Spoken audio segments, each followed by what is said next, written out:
नमस्कार दोस्तों, स्वागत है आप सभी का क्रीसेंट एजुकेशन क्लासेस में। कैसे हैं आप सभी लोग? उम्मीद करते हैं सभी लोग हेल्दी होंगे और अच्छी प्रिपरेशन कर रहे होंगे। आगामी परीक्षाओं की काफ़ी व्यस्तता थी दोस्तों बीच में, जिस कारण से लगातार क्लास लेना संभव नहीं हो पा रहा था, लेकिन फिर भी पूरा प्रयास रहता है कि आपके लिए रेगुलर इंटरवल पर क्लासेस लेकर आते रहें।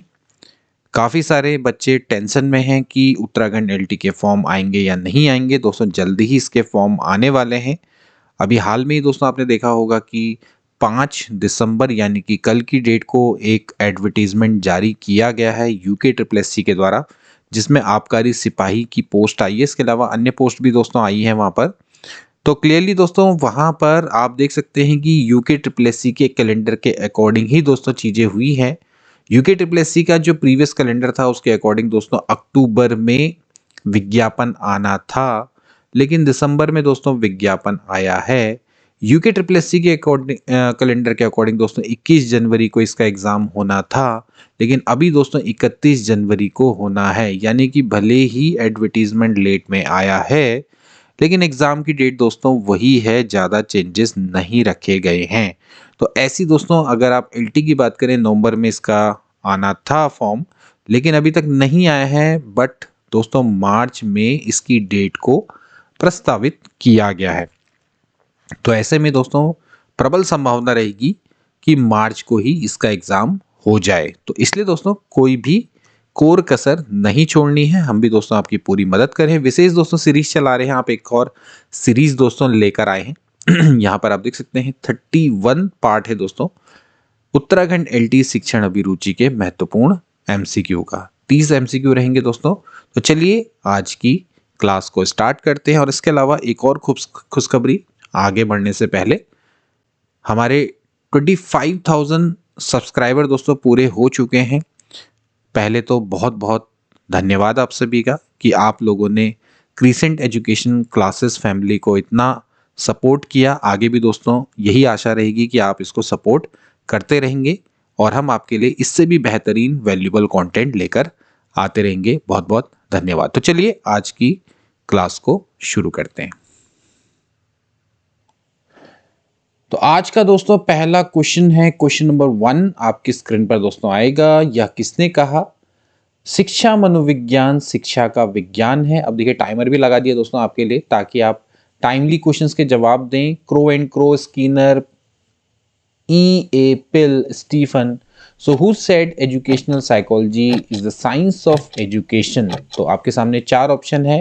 टाइम्स हो गया है अब। तो राइट आंसर है दोस्तों इसका E. A. Pill। तो E. A. Pill is a right answer.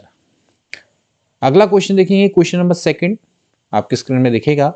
निम्न में से कौन सा कथन शिक्षा मनोविज्ञान से संबंधित है? तो आपके सामने दोस्तों 4 ऑप्शन आगे हैं। यह एक नियामक विज्ञान है, यह एक प्राकृतिक विज्ञान की तरह पूर्ण है, यह विज्ञान का शुद्ध मनोविज्ञान है, यह शिक्षण और अधिगम से संबंधित विज्ञान है।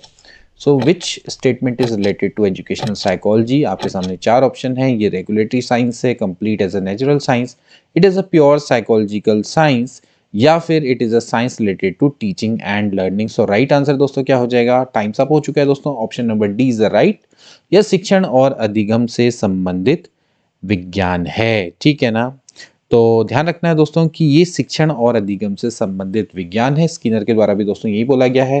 तो right option is option number D. अगला देखिए क्वेश्चन नंबर 3, शिक्षा मनोविज्ञान के संदर्भ में निम्न में से कौन सा कथन सही है? तो चलिए टाइमर स्टार्ट हो गया है। वैज्ञानिक विधियों का प्रयोग करता है, शिक्षक अधिगमकर्ता एवं शिक्षण प्रक्रिया से संबंधित है, विविध अधिगमकर्ताओं के लिए उपयुक्त नहीं है, यह उपयुक्त शिक्षण विधियों के चयन में उपयोगी है। सो what is the right answer दोस्तों?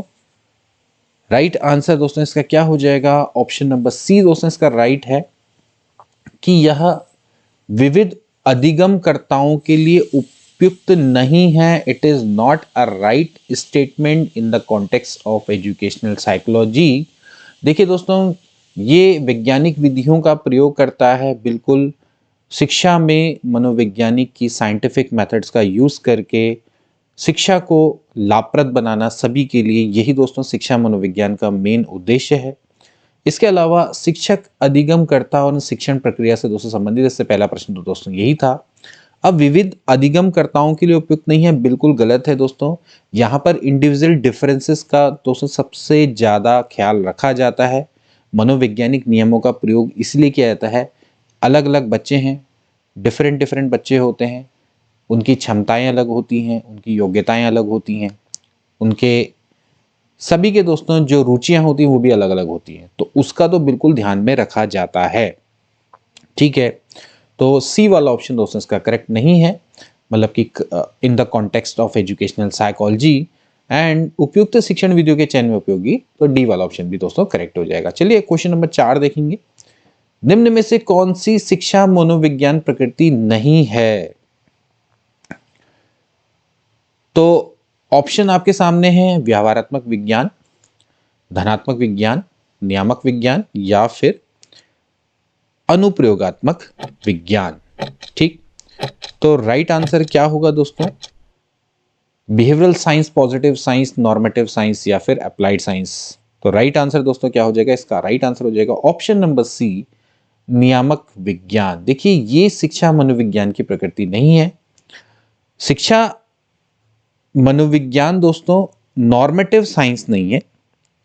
ठीक है, ये दोस्तों व्यवहारात्मक विज्ञान है, यानी कि बिहेवियरल साइंस है, पॉजिटिव साइंस है, अप्लाइड साइंस है, यानी कि अनुप्रयोग है।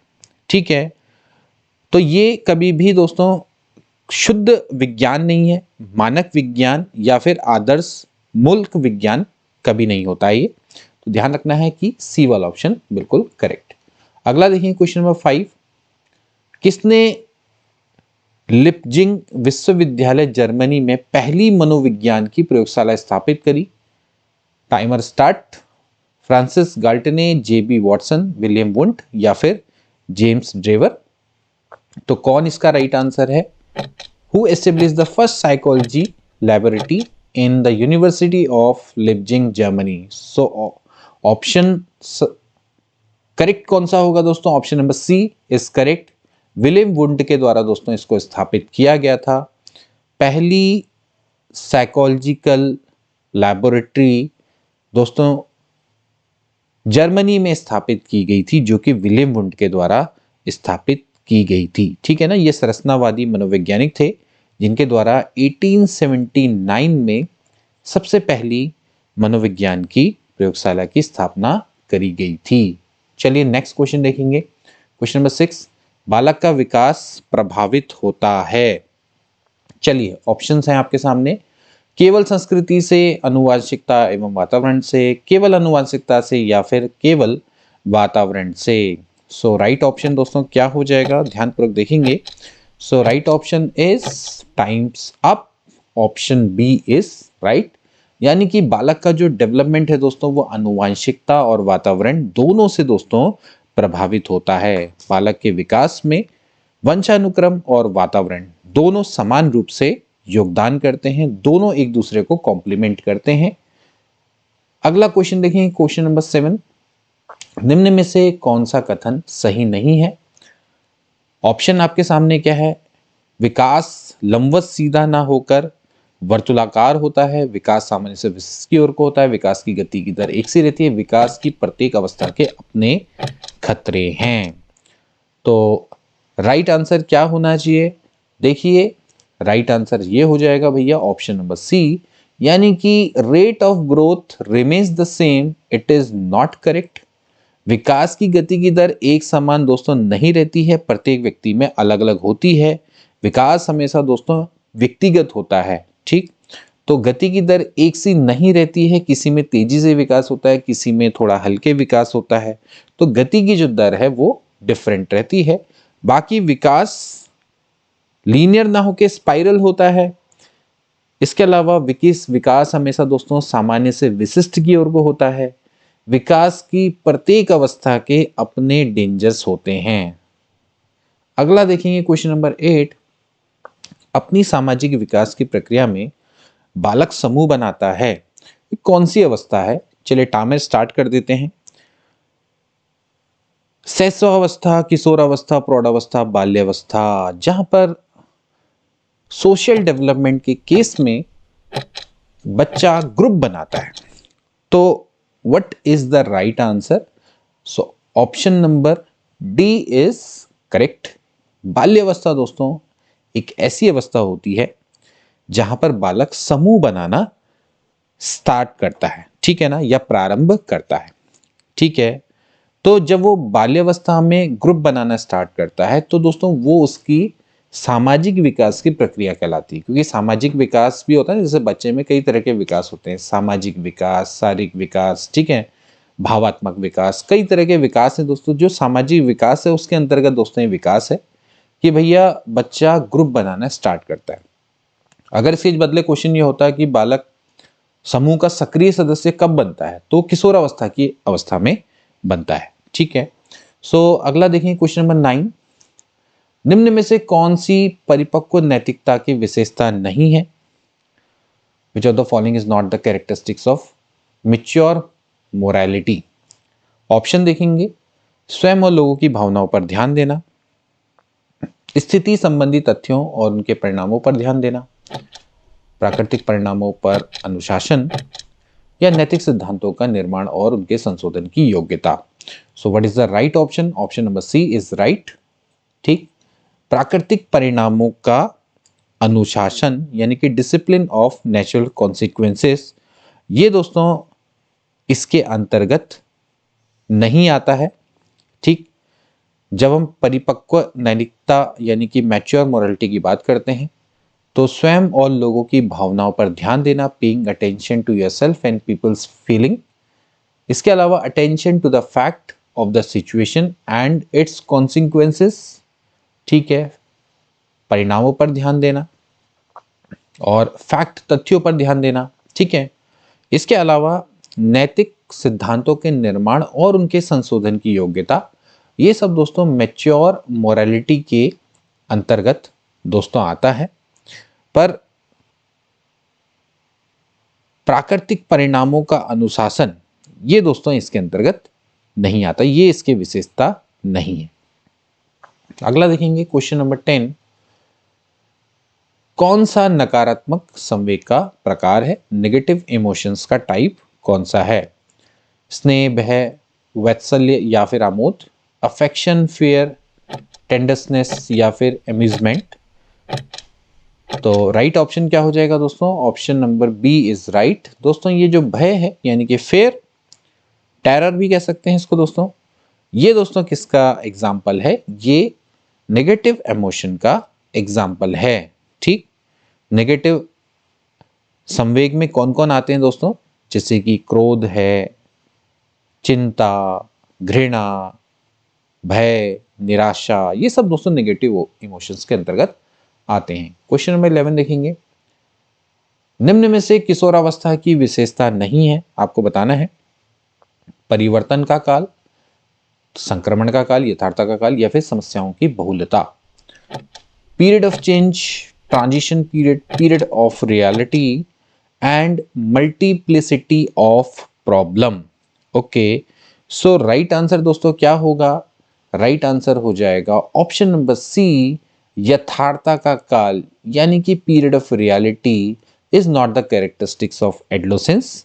एडोलेसेंस में तो दोस्तों दिवा स्वप्न यानी कि बच्चा रियलिटी में ना रह के दिवा स्वप्न में रहता है, वो ज़्यादा पाया जाता है।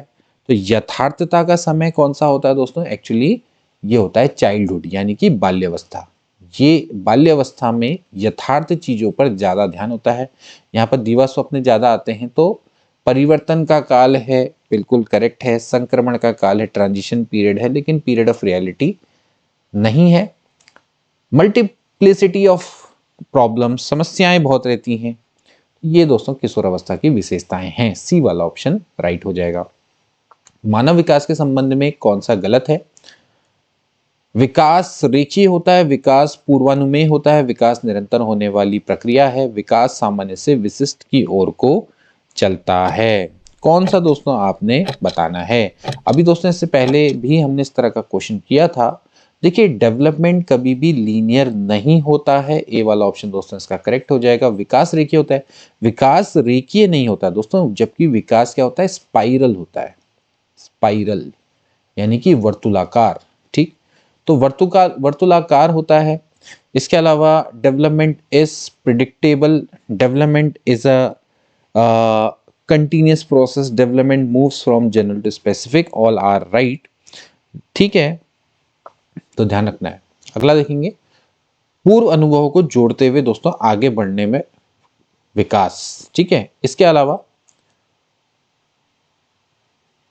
अगला क्वेश्चन देखेंगे दोस्तों। अगला क्वेश्चन है, ब्रिजेस के अनुसार उत्तेजना भाग है। According to Bridges the stimulus part is physical development का, मानसिक विकास का, सामाजिक विकास का, या फिर संवेगात्मक विकास का। तो राइट आंसर क्या होगा? राइट आंसर हो जाएगा ऑप्शन नंबर डी। देखिए, संवेगात्मक विकास का भाग है। ठीक है, इमोशनल डेवलपमेंट का पार्ट है। ठीक है, इनका सिंपली ये मानना था कि व्यक्ति जब भी कोई जन्म लेता है तो उसमें कोई भी संवेग नहीं होती, केवल और केवल क्या होती है? उत्तेजना रहती है। फिर धीरे धीरे फिर उसका संवेगात्मक विकास होता है। ठीक है, यानी उत्तेजना का मतलब एक तरह से क्या है, उत्तेजना किसका भाग है? संवेगात्मक विकास का भाग है। ठीक, अगला देखेंगे क्वेश्चन नंबर 14, एकल प्रयास अधिगम का नियम किससे संबंधित है? एकल प्रयास, law of single effort learning is related to B F. Skinner, Albert Bandura, Ray Guthrie, या फिर Clark L Hull. So what is the right answer? Right answer होगा दोस्तों option number C, Edwin Ray Guthrie is the right answer. Law of single effort learning दोस्तों simply ये बताता है कि आप बार बार प्रयास ना करें, आप एक ही प्रयास में अधिगम कर सकते हैं। ठीक है, यानी कि उद्दीपन अनुक्रिया में संबंध स्थापित कर सकते हैं। सो सी वाला ऑप्शन बिल्कुल करेक्ट। अगला देखिए क्वेश्चन नंबर 15, सही विकल्प आपने चुनना है। What is learning? सक्रिय और निष्क्रिय प्रक्रिया, पैसिव प्रोसेस, स्टे कूल, या फिर सक्रिय प्रक्रिया। ठीक, सो राइट आंसर दोस्तों क्या होगा? ये एक्टिव भी है, निष्क्रिय भी है, निष्क्रिय प्रक्रिया भी है, शांत रहना सक्रिय प्रक्रिया। दोस्तों इसका राइट आंसर क्या हो जाएगा? Option number D is right. देखिए दोस्तों, जब भी हम बात करते हैं अधिगम दोस्तों, एक सक्रिय प्रक्रिया है। ठीक है, सक्रिय दोस्तों ये होती है, क्रिएटिव होती है। ठीक है, और करके सीखने पर आधारित होती है। तो it is always an active process. D option is right. Question number 16 देखेंगे, पियाजे के अनुसार केवल गामक क्रियाओं द्वारा अभिव्यक्ति किस अवस्था में देखी जा सकती है? सो अकॉर्डिंग टू पियाजे, in which stage expression can be seen only through motor activity? तो पहला है sensory motor, concrete operational state, pre operational state, या फिर फॉर्मल ऑपरेशनल स्टेज। ठीक, तो राइट आंसर दोस्तों क्या होगा? इसका राइट आंसर हो जाएगा केवल गामक क्रियाओं के द्वारा, यानी कि केवल मोटर एक्टिविटी के द्वारा। ठीक है, अभिव्यक्ति ये दोस्तों कौन सी अवस्था में देखी जाती है? ए वाला ऑप्शन दोस्तों, यानी कि sensory motor. Sensory motor stage दोस्तों क्या होती है? दोस्तों 0 से लेके 2 वर्ष की दोस्तों जो होती है, जब इसका बच्चा क्या होता है, किसी वस्तु को पकड़कर मुंह पे रखकर, ठीक है ना, इससे दोस्तों वो सीखता है। ठीक है, चलना, दौड़ना, ठीक है, इनके द्वारा दोस्तों सीखता है। तो वो क्या है? सेंसरी मोटर स्टेज होती है। तो केवल गामक क्रियाओं के द्वारा अभिव्यक्ति होती है। तो ये ए वाला ऑप्शन दोस्तों क्या हो जाएगा? इसका करेक्ट हो जाएगा। ठीक, अगला देखेंगे क्वेश्चन नंबर 17, निम्न में से कौन सा थॉर्नडाइक द्वारा प्रतिपादित अधिगम का गौण नियम है? Which of the following is secondary law of learning propounded by Thorndike? Now options are law of multiple reaction, law of effect, rule of practices, या फिर law of promptness।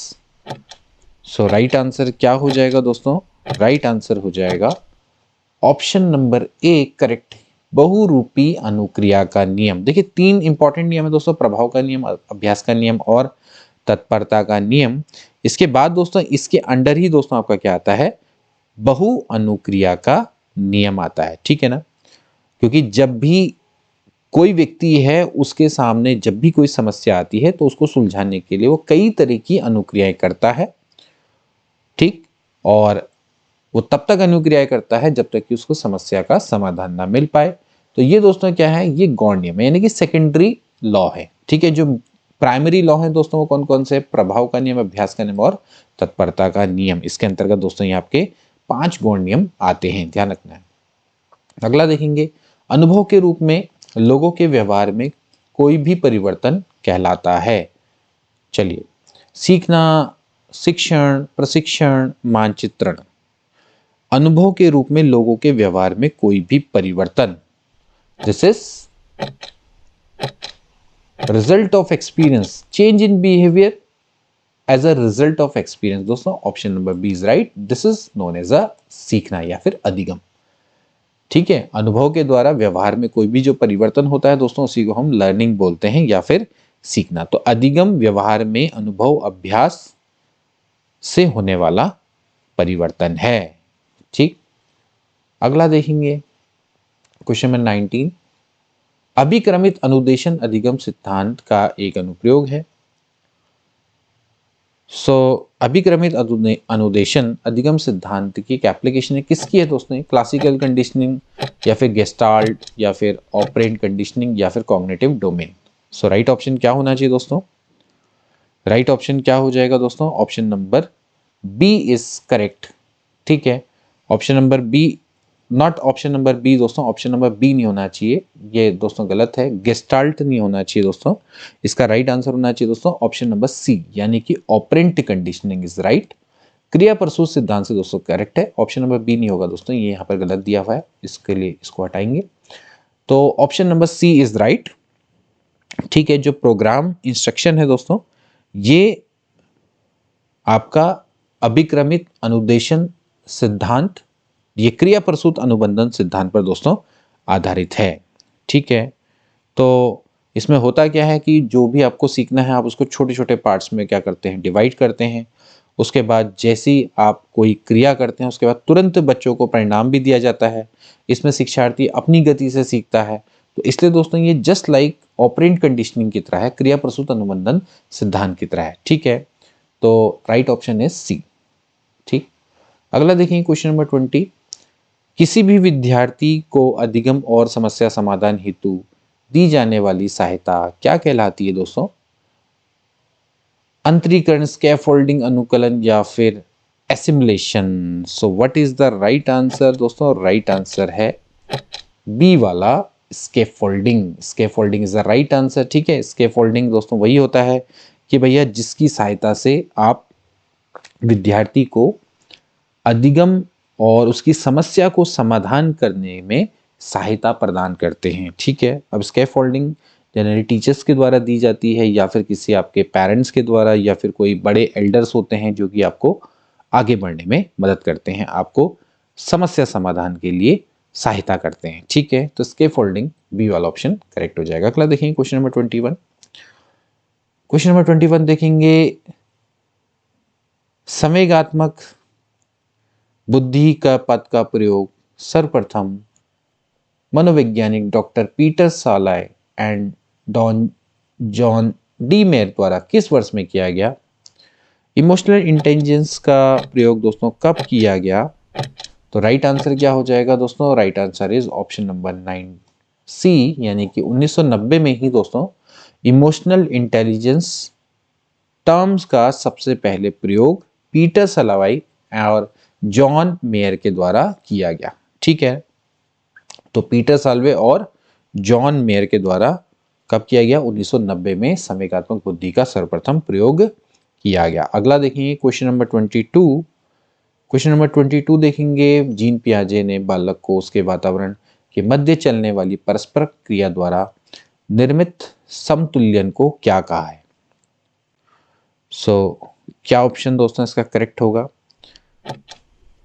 जीन पियाजे ने, यानी कि जीन पियाजे called the equilibrium created by the interaction between the child and his environment. तो right answer क्या हो जाएगा दोस्तों? Option number A is correct. इसी को दोस्तों क्या बोला गया है? एडेप्शन बोला गया है। ठीक है, मतलब सिंपल सी बात है कि कोई भी बच्चा है वो अपने वातावरण के मध्य एक इंट्रैक्शन के द्वारा एक इक्विलिब्रियम क्रिएट करता है या एक समतुल्यन को प्रोड्यूस करता है। तो ऐसी प्रक्रिया को ही दोस्तों एडेप्शन बोला जाता है। मतलब सिंपल सी बात है, बालक अपने वातावरण के मध्य में समायोजन स्थापित करने के लिए क्रियाएं करता है। ठीक, तो ये दोस्तों आपने समझना है। तो इसी को हम क्या बोलते हैं, अनुकूलन बोलते हैं। ठीक है, अगला देखेंगे क्वेश्चन नंबर 23। इस विचार को कि विकास के किसी भी पड़ाव पर कोई भी वस्तु सिखाई जा सकती है, कौन है ऐसे विचार देने वाले? Any object can be taught at any stage of development, पियाजे, आसुबेल, ब्रूनर या फिर केने। So right answer is option number C is right, Bruner is a right answer. विकास को किसी भी पड़ाव पर कोई भी विकास के किसी पड़ाव पर कोई भी वस्तु सिखाई जा सकती है, तो जेरोम ब्रूनर थे जिनके द्वारा दोस्तों संज्ञानात्मक विकास मॉडल भी दिया गया था। ठीक है, और इसमें 3 अवस्थाओं का इनके द्वारा उल्लेख किया गया था। तो ब्रूनर ने ही दोस्तों बोला था कि विकास के किसी भी पड़ाव पर कोई भी वस्तु सिखाई जा सकती है। अगला देखिए क्वेश्चन नंबर 24।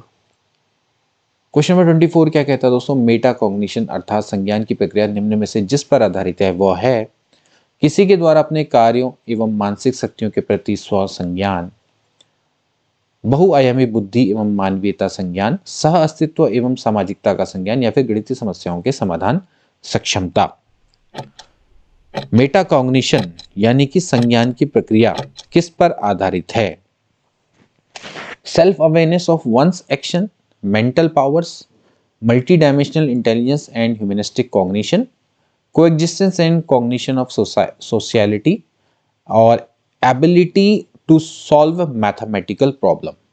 ठीक है, सो देखिए जो आपका मेटा कॉग्निशन है यानी कि जो आपकी संज्ञान की प्रक्रिया है, ये दोस्तों ऑप्शन नंबर ए से संबंधित है, यानी कि self awareness of one's action and mental power, यानी कि ए वाला ऑप्शन दोस्तों करेक्ट है। यानी कि किसी के द्वारा अपने कार्यों की मानसिक शक्तियों के प्रति स्वसंज्ञान, ठीक है, इनसे दोस्तों ये संबंधित है। ठीक, तो ए वाला ऑप्शन दोस्तों क्या हो जाएगा, इसका करेक्ट हो जाएगा। अगला देखेंगे क्वेश्चन नंबर 25। विद्यार्थी के निष्पादन पर सकारात्मक प्रतिक्रिया देकर उसे अनुभव कराकर मास्लो के आवश्यकता पदानुक्रम प्रारूप के अनुसार शिक्षक निम्न में से विद्यार्थी की किस आवश्यकता की संतुष्टि कर रहा है? Love need, safety need, esteem need या फिर self actualization. So right option is C, option number C is right, आत्मसम्मान की आवश्यकता। ठीक है भाई, जब मैस्लो के द्वारा अभिप्रेरणा का सिद्धांत प्रस्तुत किया गया था तो इनके द्वारा बताया गया था कि पांच दोस्तों सेट्स होते हैं जो कि क्रम में व्यवस्थित होते हैं, और एक के बाद एक जब मांग पूरी होती चली जाती है तो अगले क्रम की जो मांगे हैं वो सक्रिय हो जाती है। यानी कि एक सेट की मांग पूरी हो गई तो व्यक्ति अगले सेट पे पहुंच जाता है, फिर यहाँ की मांग पूरी हो जाएगी तो फिर यहाँ अगले सेट में, तो अगली मांगे सक्रिय हो जाती है। तो इस तरह से कोन टाइप का बन जाता है दोस्तों।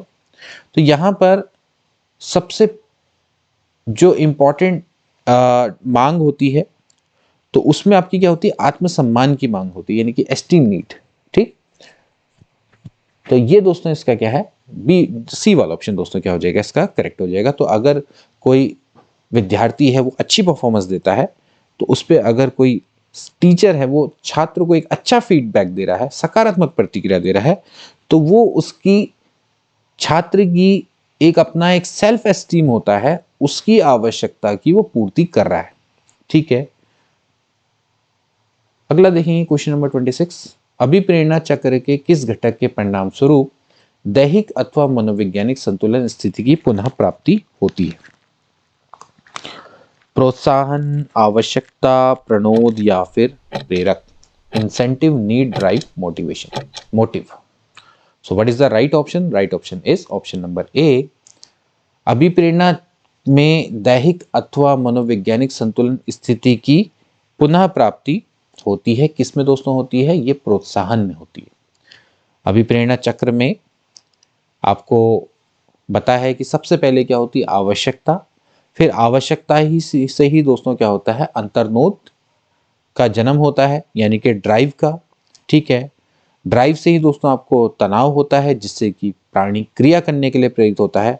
फिर उससे दोस्तों अगर बाह्य वातावरण से अगर उसका प्रोत्साहन मिलता है तो वो उसकी आवश्यकता को संतुष्ट करती है, ठीक है, और अंतर्नोद को समाप्त करती है। तो अभिप्रेरणा चक्र में अगर दैहिक और मनोवैज्ञानिक संतुलन की स्थिति पुनः कैसे प्राप्त होगी, वो कैसे होगी, जब आपको प्रोत्साहन मिलेगा, ठीक।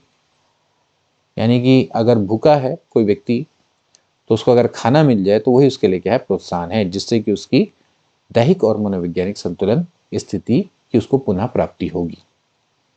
अगला देखिए क्वेश्चन नंबर 27, उपलब्धि अभिप्रेरणा का सिद्धांत किसके द्वारा दिया गया? वॉटसन, मैक्क्लेलैंड, फ्रायड या फिर Jung? Who gave the theory of achievement motivation? So right answer क्या हो जाएगा दोस्तों? राइट आंसर हो जाएगा option number B, McClelland. McClelland के द्वारा दोस्तों अचीवमेंट मोटिवेशन अभिप्रेरणा सिद्धांत दिया गया दोस्तों, इनके द्वारा उपलब्धि अभिप्रेरणा का सिद्धांत, ठीक है। और ये कब दिया गया था दोस्तों? ये 1961 में ये सिद्धांत दिया गया था, ठीक है। अगला देखेंगे क्वेश्चन नंबर 28, अल्पोर्ट के अनुसार वे शील गुण जो उन कुछ चारित्रिक प्रवृत्तियों का प्रतिनिधित्व करते हैं जिनका आमतौर पर किसी व्यक्ति का वर्णन करने के लिए किया जाता है, को जाना जाता है? So according to Allport, the trait that represent certain character tendency that are commonly used to describe the person are known as basic शील गुण, केंद्रीय शील गुण, सेकेंडरी शील गुण या फिर कॉमन शील गुण, या ट्रेट्स भी बोल सकते हैं इसको, ठीक। तो वर्च्यूज बोला था यहाँ पर, तो वर्च्यू, तो क्या होगा इसका दोस्तों राइट आंसर? तो राइट आंसर क्या हो जाएगा दोस्तों? इसका राइट आंसर हो जाएगा ऑप्शन नंबर बी, यानी कि केंद्रीय शील गुण, ठीक है। केंद्रीय शील गुण का मतलब है कि जो व्यक्ति में अधिक सक्रिय रहते हैं, ठीक, और अधिकांशता ये दोस्तों दिखाई देते हैं, ठीक, और यही आपकी पर्सनैलिटी की भी रचना करते हैं, जैसे कि इसमें आत्मविश्वास आता है, ठीक, सामाजिकता, व्यवहार कुशलता, जिसके कारण किसी व्यक्ति के पर्सनैलिटी का पता लगता है, ठीक। तो जो आपकी चारित्रिक प्रवृत्तियों का प्रतिनिधित्व करते हैं उनको हम केंद्रीय शील गुण कहते हैं, ठीक। सो बी वाला ऑप्शन करेक्ट हो जाएगा। अगला देखिए क्वेश्चन नंबर 29, निम्न में से कौन सा व्यक्तित्व मापन की प्रक्षेपी विधि है? Projective method of personality measurement is, timer start, निर्धारण मापनी, अवलोकन, साक्षात्कार, कथानक, संप्रत्यक्षण, परीक्षण। सो राइट आंसर क्या हो जाएगा दोस्तों? इसका राइट आंसर हो जाएगा ऑप्शन नंबर डी, यानी कि कथानक संप्रत्यक्षण प्रशिक्षण, जिसको हम बोलते हैं TAT test, thematic apperception test. इसको दोस्तों मत देखना, ये थोड़ा सा गलत है यहाँ पर, इसको बोलेंगे TAT टेस्ट, यानी कि थेमेटिक अपरसेप्शन टेस्ट। ये दोस्तों मॉर्गन और मुरे के द्वारा दोस्तों दिया गया था। इसमें दोस्तों क्या होता है दोस्तों कि आपको कार्ड दिखा के कहानी लिखने को बोला जाता है। तो ये एक्चुअली क्या है? ये व्यक्तित्व मापन की प्रक्षेपी विधि है, मोस्ट इंपॉर्टेंट मेथड। इससे रिलेटेड दोस्तों क्वेश्चन आने की संभावना रहेगी। अब देखेंगे दोस्तों लास्ट क्वेश्चन आज का, प्रतिभाशाली बालक के लक्षण क्या हैं? What are the characteristics of gifted child? अभिव्यक्ति में नव्यता, जिज्ञासा, वार्तालाप प्रियता या फिर अति सक्रियता, hyper activity. So what is the right answer? Right answer is option number B is right, यानी कि अभिव्यक्ति में नव्यता, जिज्ञासा, ठीक है। ये दोस्तों किसके लक्षण हैं? ये दोस्तों आपके एक प्रतिभाशाली बालक के लक्षण हैं, ठीक है। ओके, अब बात आती है दोस्तों जैसे वार्तालाप प्रियता की, जिसको वार्तालाप करना बहुत ज्यादा पसंद है, तो ये दोस्तों सृजनात्मक बालक के अंतर्गत आता है। किसमें? सृजनात्मक, ठीक है। और अति सक्रियता, ये तो दोस्तों आपकी ADHD बालक होते हैं, ठीक है, उनके अंतर्गत दोस्तों होती है, ठीक है। तो एक तरह का दोस्तों डिसऑर्डर है, ठीक। तो इसके बालकों की दोस्तों ये विशेषता होती है हाइपर एक्टिविटी, ठीक। हाइपर एक्टिविटी डिसऑर्डर होता है दोस्तों ADHD बालक, उनकी दोस्तों ये विशेषता होती है, ठीक। तो राइट आंसर क्या हो जाएगा? राइट आंसर हो जाएगा बी वाला, जिसमें फर्स्ट और सेकंड करेक्ट है। ठीक है ना, ये इस तरह से दोस्तों आपके 30 MCQ आज के पूरे होते हैं। तो आई होप दोस्तों कि आज का जो सेशन है दोस्तों वो आपको अच्छा लगा होगा। आज हमने थोड़ा सा जल्दी कराने का इसको प्रयास किया है, क्योंकि आपका समय ज़्यादा वेस्ट नहीं करना है, ज़्यादा से ज़्यादा आपको MCQ करवाने हैं। And I hope that you all like this session, and if you like it so please try to share among your friend and don't forget to subscribe.